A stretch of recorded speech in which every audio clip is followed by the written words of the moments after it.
ಅನುದಿನ ಅನುಕ್ಷಣ ಮನೆಯಲ್ಲೂ ಕಲಿಯೋಣ ಕಲಿಕೆಯ ಹೊಸ ಹಾದಿಯಲಿ ಜೊತೆಗೂಡಿ ಹೆಜ್ಜೆಯ ಹಾಕೋಣ ಸಂತಸದಿ ಕಲಿಯೋಣ ನಮ್ಮ ಹೆಮ್ಮೆಯ ಈ ಕ್ಲಾಸಿನಲ್ಲಿ. Yes, sir. Yes, teacher. Present, ma'am. नमस्कार बालमित्रांनो, मी विमल हुंद्रे, सहशिक्षिका, सरकारी उच्च प्राथमिक मराठी शाळा कुसमडी, तालुका खानापूर, जिल्हा बेळगाव. आज आपण इयत्ता 6वी विषय मराठी अभ्यासणार आहोत. इथं तुम्हाला एक चित्र दिसत आहे. पहा बरं काय आहे या चित्रामध्ये. अगदी बरोबर, पांडुरंग दिसत आहेत. आणखी त्यांच्यासोबत काय कोण आहेत पहा, वारकरी मंडळी. अजून पहा काय दिसतं, टाळ, मृदंग, वीणा यासारखी वाद्यही दिसत आहेत. बरोबर. अजून बरोबर या चित्रामध्ये तुकाराम महाराजही तुम्हाला दिसत आहेत, ज्ञानेश्वर माऊली दिसत आहेत. बरोबर ना. तर मुलांनो, या अशा ज्या काही जत्रेला वगैरे पंढरीला लोक जातात त्याला काय म्हणतात माहिती आहे का तुम्हाला? काय म्हणतात सांगा पाहू? वारी. बरोबर ना. आणि कोण लोक या वारीमध्ये सामील होतात? वारकरी. जो वारीला जातो तो कोण असतो? वारकरी असतो. आणि या वारकऱ्यांच्या बरोबर आपली संत मंडळीसुद्धा असतात. या वारकऱ्यांच्यामध्ये संत मंडळी असतात. तर तुम्हाला माहीत असणाऱ्या काही संतांची नावं सांगा म्हणून. बरोबर. संत तुकाराम, जनाबाई, मुक्ताई, ज्ञानेश्वर, नामदेव हे सगळे महाराष्ट्रातील वारकरी संप्रदायातील नावाजलेले संत आहेत. आणि अशाच एका संताबद्दल आज आपल्या अभंग या कवितेतून आपण अभ्यासणार आहोत. आज आपल्या पाठाची सुरुवात आपण संत नामदेव महाराजांच्या आयुष्यात घडलेल्या एका छोट्याशा घटनेपासून करणार आहोत. मग मुलांनो, गोष्ट ऐकायला तयार आहात ना? संत नामदेव महाराज हे विठ्ठलाच्या खूपच जवळ होते. विठ्ठलाशी साक्षात त्यांनी बोलायचे असं म्हटलं जातं. यांच्या हट्टापायी विठ्ठलाने खिरीचा नैवेद्यसुद्धा प्राशन केला होता. अशा या नामदेवांच्या आयुष्यात घडलेली एक घटना मी तुम्हाला आज सांगणार आहे. बाळांनो, एक वेळेला काय झालं होतं, ही सर्व मंडळी उदाहरणार्थ संत नामदेव, गोरा कुंभार, चोकामेळा, मुक्ताई यासारखी बरीचशी संत मंडळी वारीला चालली होती. वारीला जात असताना तुम्हाला माहीत आहे मुलांनो, वारीला कसे जातात लोक? बरोबर, पायी चालत चालत जातात. बरोबर ना. पायी चालत आपल्या दिंड्या घेऊन जातात. आणि जिथं मग संध्याकाळ होते अशा एखाद्या ठिकाणी जिथं सर्व सोयी असेल अशा ठिकाणी थांबून ही वारकरी मंडळी काय करते, विश्राम करते रात्रीची. आणि पहाट होता पुन्हा विठूनामाच्या गजरात पायी चालायला वारीला सुरुवात होते. असंच दिवस जात होते. वारकरी मंडळी भजन कीर्तनात दंग होत विठूनामाच्या गजरात पुढे पुढे यांची वारी सरकत होती. असंच जात असताना ही वारी गोरोबा काकांच्या गावी येऊन पोचली.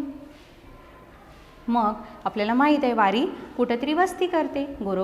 गोरोबा काकांनी या संधीचा फायदा घेऊन वारी आपल्या घरी आणण्याची विनंती केली. आपल्या घरी या सर्व संत मंडळीने येऊन विश्रांती करण्याची विनंती केली. या सर्व संत मंडळींनी गोरोबा काकांच्या विनंतीला मान देऊन त्यांच्या घरी राहण्याचं ठरवलं. गोरोबा काकांनी या सर्वांची सेवा करण्यात कुठल्याच प्रकारची कमतरता जाणवू दिली नाही. आपल्या पत्नीला सुग्रास भोजन करण्यास त्यांनी तयार केलं. इकडे सर्व लोक भोजनाचा वगैरे आस्वाद घेत होते. मानपान चालला होता. तेवढ्यात गोरोबा काका हे मूळचे कुंभार होते. मटकी बनवणे हा त्यांचा व्यवसाय होता. त्यांनी आपली मटकी पक्की झालेत की नाही हे पाहण्यासाठी त्यांच्याकडे जे एक लाकडी हत्यार होतं त्या हत्याराच्या साहाय्यानं मटकी पक्की झालेत की नाही हे पाहण्याचं काम सुरू केलं. आणि बाजूलाच उभी असणारी मुक्ताई हे सर्व निरखून पाहत होती. अगदी तल्लीन मन लावून ती हे काम पाहत होती. गोरोबा काका काय करत होते माहिती आहे का तुम्हाला? मटकं हातात घेणार, त्यांचं जे मटकं तपासून पाहण्याचं जे लाकडी हत्यार होतं ते त्याच्यावरती मारून बघणार. तुम्हाला माहिती आहे का मुलांनो, मटकं पक्कं झालं हे आपण कधी ओळखायचं? बरोबर त्याच्यावरती ठण असा आवाज आला तर मटकं पक्कं आहे असं समजायचं, आणि समजा ढॅ असा आवाज आला तर मग काय असतं, पक्कं नसतं. त्याच्यातून पाणी झिरपण्याचे, गळण्याचे चान्सेस असतात. म्हणून मटकं पक्कं झालं की नाही हे तपासून पाहण्याचं काम गोरोबा काका तिथं करत होते. आणि असं करत असताना मुक्ताईनं गोरोबा काकांना प्रश्न विचारला. ती म्हणाली, काका काका काय बरं तुम्ही करता? गोरोबा म्हणाले, बाळ मुक्ताई, मी मटकं पक्कं झालं की नाही, पक्कं भाजले की नाही हे पाहतोय. लगेच चतुर मुक्ताई त्यांना म्हणायला लागली, गोरोबा काका मटक्यांचं ठीक आहे हो, पण इथं बसलेत ना हे संत मंडळी, यांच्या डोक्यावरती थापड मारून पहा ना, यांची डोकी झालेत की नाही पक्की. गोरोबा काकाने ऐकलं. आणि आता काय करावं, कारण मुक्ताई जरी वयानं लहान असली तरी विनाकारण काही बोलणाऱ्यातली नव्हती बाळांनो. खूप विचारपूर्वक तिचं बोलणं असायचं. त्यामुळे गोरोबा काकांना वाटलं ह्याच्यामध्ये काहीतरी नक्कीच असणार. त्यामुळे आपलं हत्यार घेतलं, हातातलं काम सोडलं आणि आले संत मंडळींच्या डोक्यावर द्यायला. पहिला संत झाला ठण आलं, दुसरा संत झाला ठण आलं. असं करत करत स्वारी नामदेवापर्यंत येऊन पोहोचली. नामदेव आधीच हे सगळं पाहून चक्रावलेले होते. जसं गोरोबा काका त्यांच्या समोर आले, हे जोरात ओरडायला लागले. म्हणाले, गोरा आहेस तिथंच थांबायचं, तुला कोणी हक्क दिला नाही माझ्या डोकं पक्कं आहे की नाही पाहण्याचं. एक तर तू माझ्या डोक्याला हातही नाही लावायचं आणि माझं डोकं पक्कं आहे की नाही हेही नाही पाहायचं, कारण मला माहीत आहे मी पंढरपूरच्या विठ्ठलाचा भक्त आहे, माझं डोकं पक्कं आहे, माझ्या भक्तीवर तू शंका नाही घेऊ शकत. आता गोरोबाचा नाईलाज होता, पण सर्व संत मंडळींनी तर डोकं तपासून पाहिलं होतं, पण नामदेवांना हे पसंत नव्हतं. मुक्ताईला हे पाहून हसू आलं आणि ती म्हणाली, ती जोरजोरात टाळ्या वाजवत उड्या मारत म्हणायला लागली, नामाचं डोकं कच्चं आहे, नामाचं डोकं कच्चं आहे, तो डोकं पाहून घेत नाही आहे, डोकं पक्कं आहे की नाही हे पाहूच देत नाही आहे. नामाला आला भलताच राग. तो म्हणाले, ही एवढीशी चिमुरडी 9 वर्षाची मुक्ताई मला सांगणार माझं डोकं पक्कं आहे की नाही, काय कळतंय हिला. रागात नामदेवाने गोरोबा काकांचं घर सोडलं. मुलांना रात्र म्हटली नाही, काही म्हटलं नाही, तडक निघाले पंढरपूरला. पंढरपूरला पोहोचतात तोपर्यंत घामाघूम झालेले, रागानं लाल लाल झालेले नामदेव विठ्ठलांना दुरूनच दिसले. आता विठ्ठलही विचारात पडले, कारण विठ्ठलाला माहीत होतं नामदेवासारखा जिद्दी भक्त त्यांनी पाहिलाच नव्हता. एवढे जिद्द करायचे. जसं मी तुम्हाला सुरुवातीलाच सांगितलं की नाही, त्यांच्या हट्टापायीनं असं म्हटलं जातं की विठ्ठलानं नैवेद्याचं प्राशन केलं होतं. इतका हट्टी माणूस आता रागात येतोय, म्हणजे हा काय करायला येतोय हे विठ्ठलालाही प्रश्न पडला. विठ्ठल चिंतेतच आहेत. तसा नामदेव आत घुसला आणि विठ्ठलाने त्याला प्रश्न केला, हा बाबा बोल नामदेव, आलास का बरं आलास? नामदेव म्हणाले, हे बघ विठ्ठला, ती मुक्ताई त्या गोरोबाला सांगते माझं डोकं तपासून पहा, माझं डोकं पक्कं आहे की नाही ते पहा. तुला काय वाटतं विठ्ठला, मी कच्चा आहे अजून? विठ्ठलाला हसू आवरेना. कसं बसं हसवलं, पण विठ्ठल म्हणाले, अरे हो, घडलंय काय ते तरी सांगशील पहिला. नामदेवानं घडलेली हकीकत सांगितली आणि विठ्ठलाला प्रतिप्रश्न केला, आता तूच सांग पांडुरंगा, मी तुझा एवढा परमभक्त आहे, दिनरात मी तुझी सेवा करतो, तुझ्या भजन कीर्तनामध्ये लीन असतो, असा तुझा परमभक्त कच्चा असू शकतो का डोक्याने? विठ्ठल म्हणायला लागला, आता हे मी कसं सांगू शकतो बाबा? नामदेवाचा राग आता अनावर होत चालला होता, कारण ज्याला तो साक्षात आराध्य दैवत मानतो, दिवसरात्र त्याच्या भक्तीत लीन असतो, तोही त्याच्या भक्तीवरती आता प्रश्न उपस्थित करतोय. हा म्हणायला लागला, ती एवढीशी चिमुरडी 9 वर्षाची मुक्ताई काय सांगणार आहे मला? ती काहीही बोलेल म्हणून मी काहीही ऐकून घ्यावं का? नाही विठ्ठला, तूच मला सांगितलं पाहिजे माझं डोकं पक्कं आहे की नाही. तर विठ्ठल म्हणायला लागले, तसं असेल बाबा तर मलाही ते तपासून पाहावं लागेल. आणि तसंही तिथं तो गोरा तपासतच होता ना डोकं. काय झालं होतं, एक धापड मारला असता तर कळलं असतं ना तुझं पक्का आहे का कच्चा आहे. एवढं साधं तरी होतं, तू करून घ्यायचं ना. पण हा बिचारा ऐकणाऱ्यातला मुळीच नव्हता. हा म्हणायला लागला, नाही विठ्ठला, मला तूच सांगितलं पाहिजे. आता विठ्ठलांचाही नाईलाज होता. ते म्हणायला लागले, हे बघ नामदेवा, त्याच्यासाठी मलाही तुझी परीक्षा घ्यावी लागेल. असा कसा मी तुला सांगू शकतो? डोकं तुझं पक्कं आहे का कच्चं आहे? मी तुझी परीक्षा घेणार आणि मग मी तुला सांगेन. आता नामदेव म्हणायला लागले, देवा कधी घेते सांगा परीक्षा. विठ्ठल म्हणायला लागले, परीक्षा तर घेणार, नक्की घेणार, पण कधी घेणार, कुठे घेणार मी तुला सांगणार नाही. थोडाफार इथं राग आता कमी झाला होता, गेला नव्हता. अशाच राग घेऊन तडक वारी सोडून आपले नामदेव घरी गेलेले. काही दिवसानंतर एके दिवशी नामदेव पोळी बनवत बसले होते आणि त्या पोळीचा जो वास असतो तो लांब लांबपर्यंत दरवळत होता. या वासेनं एक कुत्रा तिथं जवळ आला आणि टोपलीत ठेवलेल्या 2-4 पोळ्या तोंडात घेऊन पळायचा प्रयत्न करू लागला. नामदेवानी हे पाहिलं. बाजूला चुलीसाठी लावण्याचं लाकूड ठेवलंच होतं. लाकूड घेतलं आणि पुढचा मागचा विचार न करता कुत्र्याच्या पायावरती 3-4 रपाटे देऊन दिले. कुत्रा क्वाय क्वाय करत जोराने पोळ्या तिथंच टाकून पळून गेला. आता नामदेवाचं ठरलेलं होतं, रोज विठ्ठलाला नैवेद्य द्यायला पाहिजे. पोळ्या वगैरे आवरल्या आणि हा नैवेद्याचं ताट सजवून घेऊन विठ्ठलाच्या मंदिरमध्ये निघाला. तिथं पाहतोय तर काय, देवाचे पाय असे सुजून झालेले. नामदेवाला कळेना नेमकं घडलं काय. हा काकुळतीनं, अगदी काकुळतीनं विठ्ठलाला म्हणायला लागला, विठ्ठला, देवा पांडुरंगा, तुला झालं तरी काय, तुझ्या पायाना ही सूज कशी आहे? विठ्ठल म्हणायला लागला, केलं तर तूच आहेस आणि मला प्रश्न विचारतोयस. म्हणाला, मी काय केलं विठ्ठला तुला?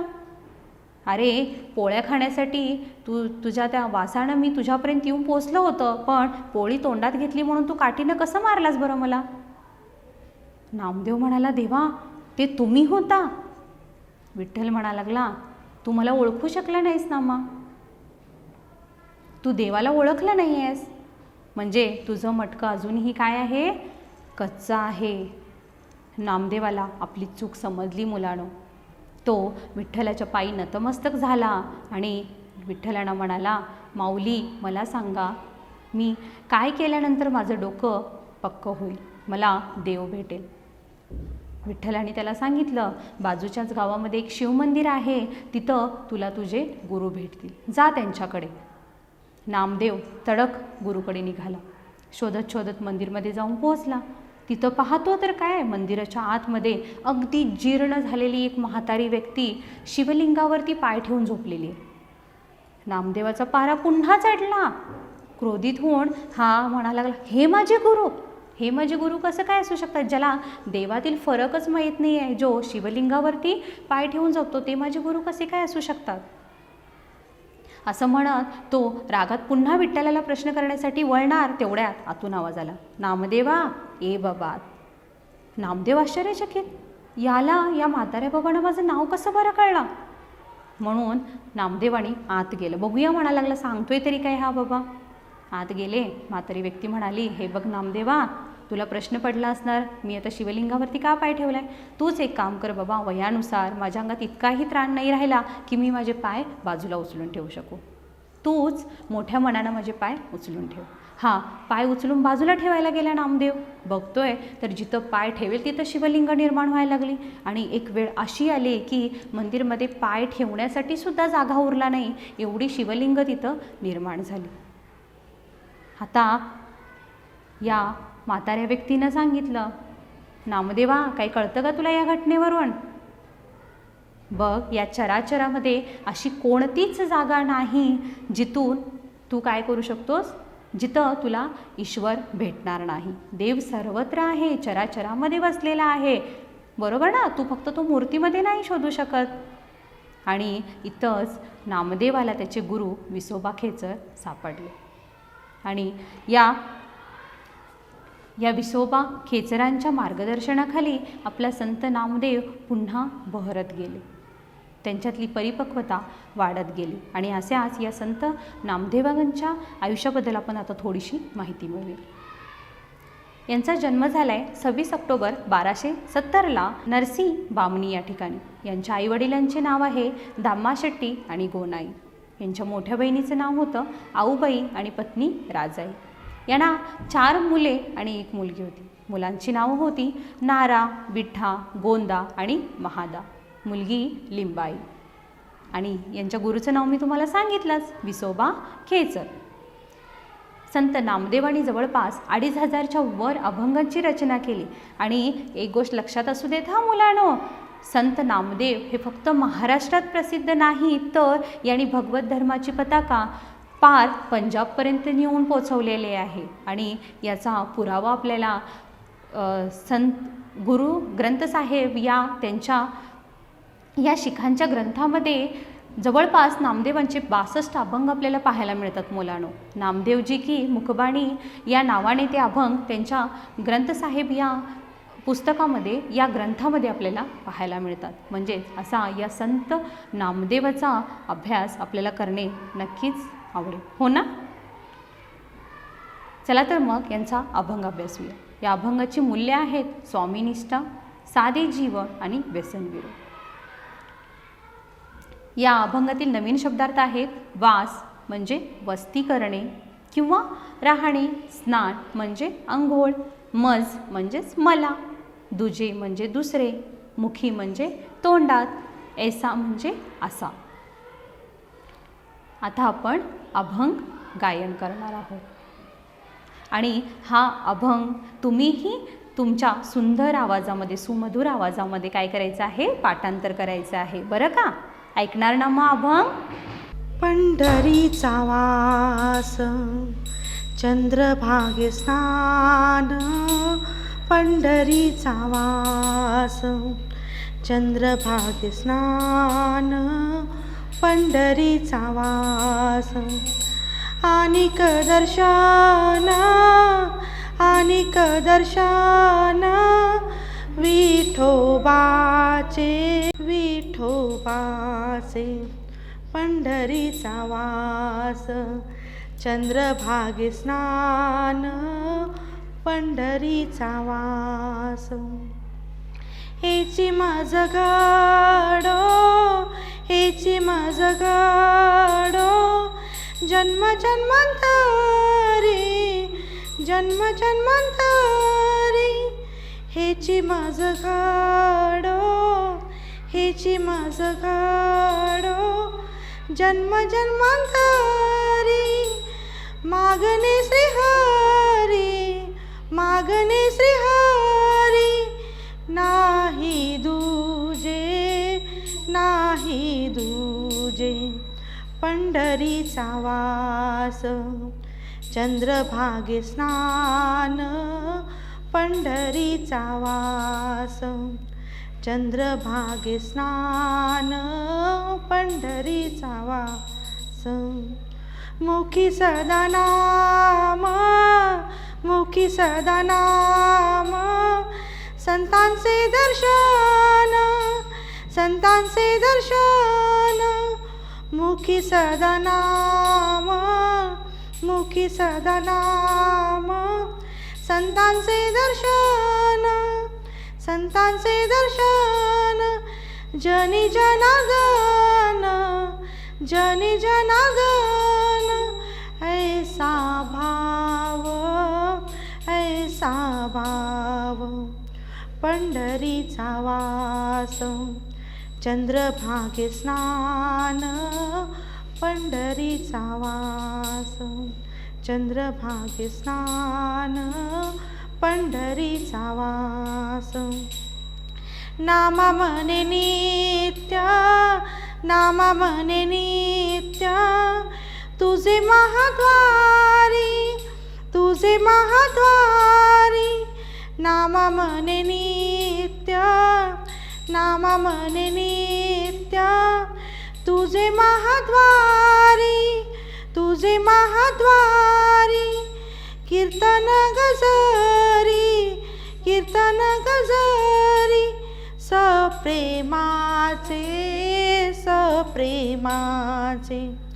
पंढरीचा वास चंद्रभागे स्नान पंढरीचा वास, चंद्रभागे स्नान पंढरीचा वास. आवडलं का अभंग मुलांनो? तर हा अभंग आणि यासारखे इतरही अभंग तुम्ही पाठांतर करायचे आहेत बरं का. चला तर मग या अभंगाचा अर्थ काय आहे समजून घेऊया. जसं आपण गोष्टीमध्ये ऐकलं की नामदेवांना आपली चूक कळली होती, त्यांनी स्वामीनिष्ठा कळली होती आणि त्याचबरोबर विसोबा खेचरांना त्यांनी शरण गेले, त्यांना गुरु केलं आणि पांडुरंगाचे त्यांनी आभार मानले. आणि अशा या पांडुरंगाकडे आपल्या लाडक्या नामदेवाचं एकच मागणं असायचं मुलांनो. काय म्हणतात ते पहा. नामदेव महाराज पंढरीच्या पांडुरंगाला म्हणतात, त्यांच्या जवळ अगदी काकुळतीने विनवणी करून ते म्हणतात, चंद्रभागे स्नान आणि क दर्शन विठोबाचे. म्हणजेच या पंढरीचा सहवास मला सतत लाभू दे. या चंद्रभागेमध्ये रोज रोज माझं स्नान झाल्यानंतर या पांडुरंगाचं, या सावळ्या विठोबाचं मला दर्शन घडू दे. पहा मुलांनो, किती सुंदर विनवणी करता येते.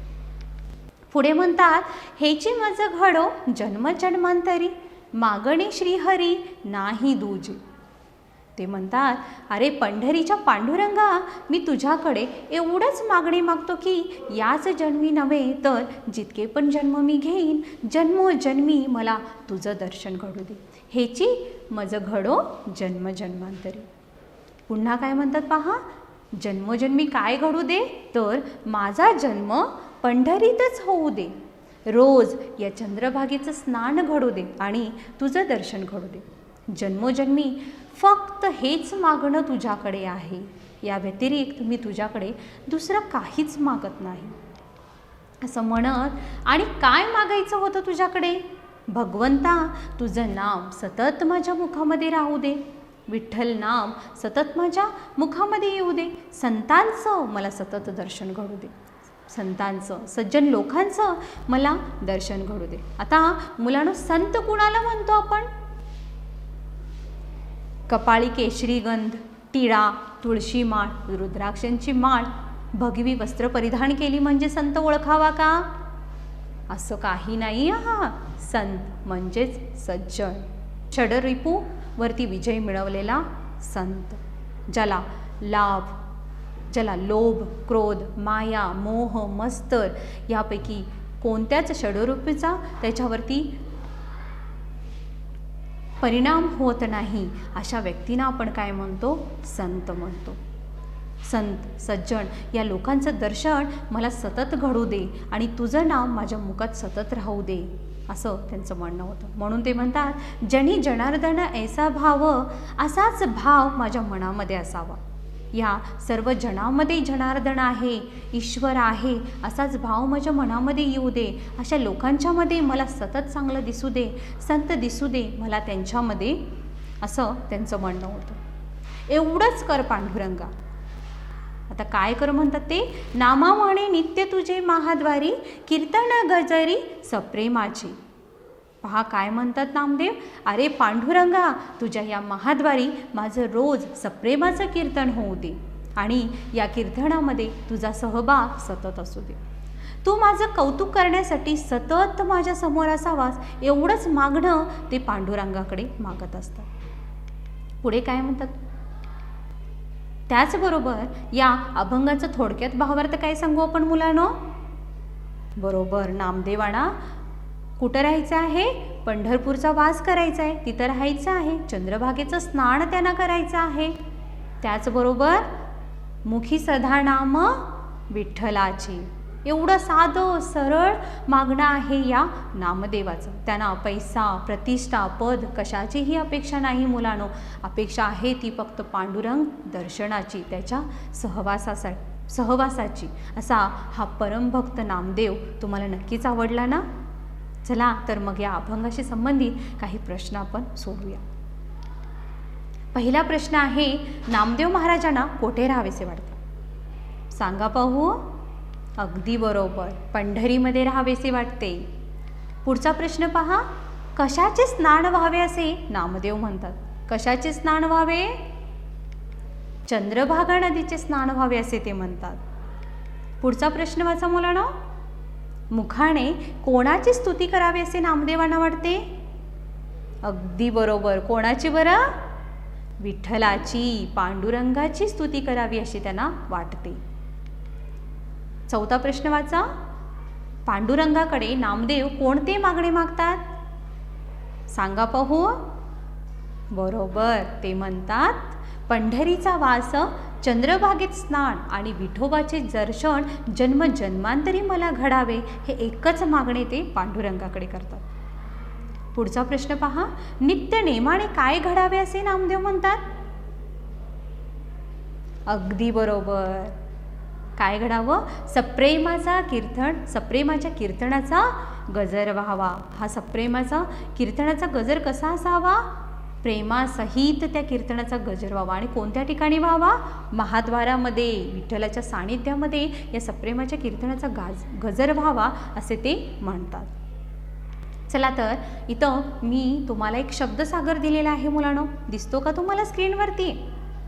बरं, या शब्दसागरामध्ये मी तुम्हाला काही संतांची नावे दिलेली आहेत. ही संतांची नावे शोधून तुम्ही मला सांगायची आहेत. मग आहात ना तयार? चला सांगा पाहू. पहिला संत कोणता शोधला तुम्ही? अगदी बरोबर, ज्ञानेश्वर. चोखामेळा. सांगा पाहू पुढे. मुक्ताई. खूप छान. गोरा कुंभार. Very good. पुन्हा सोपानदेव. गाडगे बाबा. अरे वा, खूप छान शोधताय तुम्ही. रामदास. Very good. पुढे पहा. संत कबीर. तुकडोजी महाराज. तुकाराम. बरोबर. एकनाथ. बसवेश्वर. निवृत्तीनाथ. मीराबाई. खूप सुंदर मुलांनो, खूप छान उत्तरं देत आहात. आता पुढे तुमच्यासाठी पुन्हा एक गृहपाठ आहे. जोड्या जुळवा. पहिला आहे ज्ञानेश्वर, तुकाराम, व्यास, वाल्मिकी आणि एकनाथ यांच्या जोड्या तुम्ही मला सांगायच्या. सांगा बरं, ज्ञानेश्वरांनी काय लिहिलं? अगदी बरोबर, ज्ञानेश्वरांनी ज्ञानेश्वरी हा ग्रंथ लिहिला. तुकाराम महाराज गाथा लिहिली. व्यासाने काय लिहिलं बरं मुलांनो? अगदी बरोबर, महाभारत. वाल्मिकी उत्तम, काय लिहिलं त्याने? रामायण. आणि संत एकनाथाने काय बरं लिहिलं? एकनाथी भागवत. तर मुलांनो, आज इथं आपण अभंगाचा अभ्यास केलेला आहे. आजचा तुमचा गृहपाठ माहीत आहे का तुम्हाला? हा अभंग सुंदर चालीमध्ये तुम्ही या पाठांतर करायचा आहे. त्याचबरोबर या पाठाच्या मागं असणारा स्वाध्याय अभ्यास ही पूर्ण करायचा आहे. धन्यवाद.